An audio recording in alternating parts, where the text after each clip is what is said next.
Bani Israel itu ya ilal malai itu sebenarnya pemimpin. Ya, pemimpin itu di sini pakai apa namanya mala. Ya.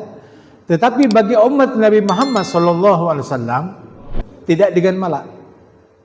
Ya, pemimpin itu ya artinya memenuhi mata yang memandang seperti Habib. Ya, Habib ini kalau dibilang mala artinya memenuhi pandangan kalian itu, perhatiannya terhadap apa yang Habib ajarkan. Itu mala. Tidak satupun yang hadir ini yang tidak diperhatikan matanya, yang memandang Habib itu mala. Ya. Tetapi bagi baginda Muhammad SAW dan umatnya, Nabi Muhammad mengangkat derajat itu bukan mala. Bila mana seseorang itu dianggap pemimpin, maka tidak dianggap mala, tapi dibilang imam. Waj'alna lil muttaqina imama. Dan jadikan kami ya Allah dari umat Nabi Muhammad SAW yang mencintaimu, yang mengikuti Rasulmu, bila mana engkau berkehendak menjadikan aku menjadi orang yang bertakwa, jadikan pula aku orang yang bisa memimpin orang-orang yang beriman. Jadi imamnya orang-orang yang bertakwa, yang takut kepada Allah, yang mau menimba ilmu Allah, yang mau mempelajari ilmu Allah. Kalian semuanya tiap Rabu datang.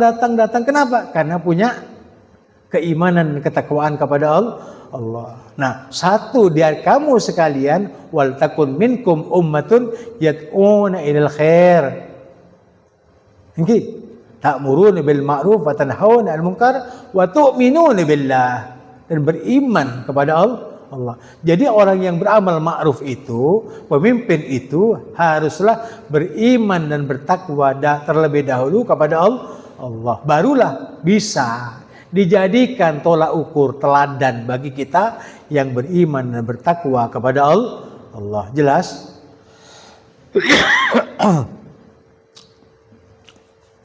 Tetapi malah ini yang artinya di dalam Al-Quran diberikan kepada Bani Israel dari orang-orang petinggi-petinggi, pembesar-pembesar Bani Israel, tidak dibilang imam. Kenapa? Nah, di sini baginda Muhammad SAW menafsirkan, menyampaikan kepada kita, ju'ilal imam liyu'tamma bih. Dijadikan imam itu karena sebab ya bisa diikuti.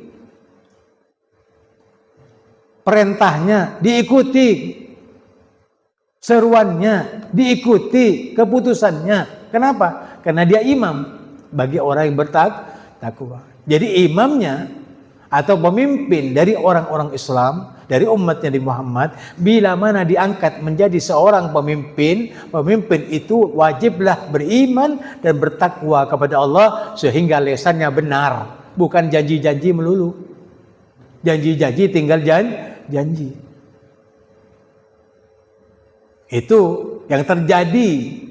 Nah, kalau ada pemimpin di tengah-tengah kaum Islam yang beriman kepada Allah, bila mana diangkat menjadi seorang pemimpin, maka perhatikanlah mata yang memandang kamu sebagai pemimpin, sehingga kamu dapat memperhatikan rakyatmu, umatmu, dan muridmu, atau sekitar kita yang memandang untuk minta diperhatikan. Karena matamu telah memandang mereka. Siapa di antara mereka yang beriman dan bertakwa? Siapa di antara mereka yang berdosa? Siapa di antara mereka yang kelaparan, yang tertindas, dan lain sebagainya? Pandang.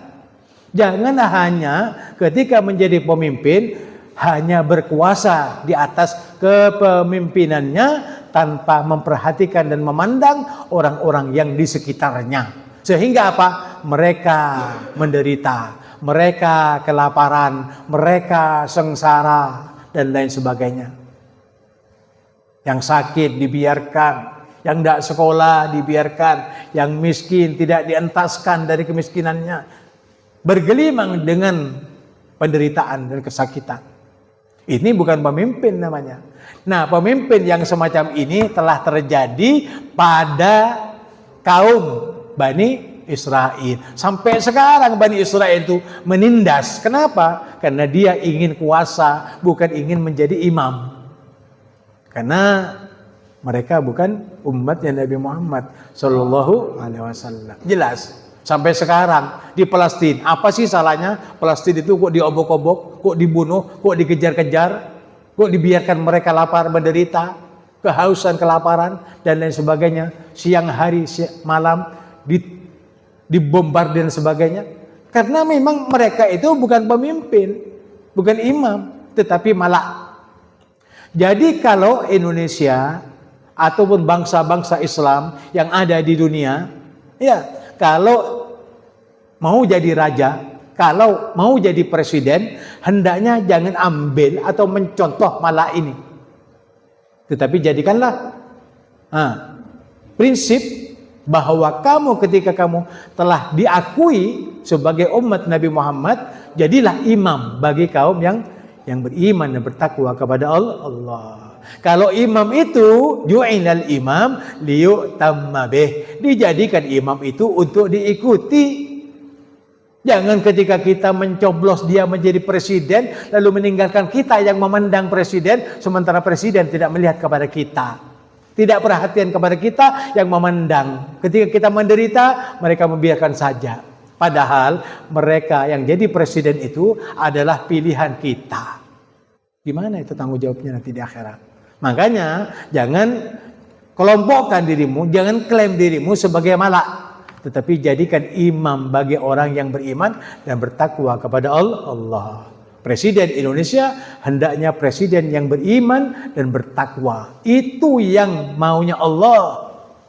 Itu yang dikehendaki Allah dan Rasulullah. Itu yang dikehendaki oleh ulama, al-amilin was-salihin, wa hasuna ulaika rafiqa. Itulah teman yang paling baik bagi kamu jika mereka yang diangkat menjadi pemimpin, yang diangkat menjadi presiden, tetapi presidennya beriman dan bertakwa kepada Allah. Itu namanya imam. Waj'alna lil muttaqina imama. Jelas? Mudah-mudahan ya yang disampaikan ini betul-betul dapat dimengerti dan difahami dan diimani. Bukan hanya faham, ngerti, tapi tidak beriman. Itu kan dulu, sekarang udah. Ya, mudah-mudahan ya ini bisa dimengerti dan diimani, diyakini bahwa apa yang habis sampaikan ini adalah dari sisi Allah yang benar. Paham?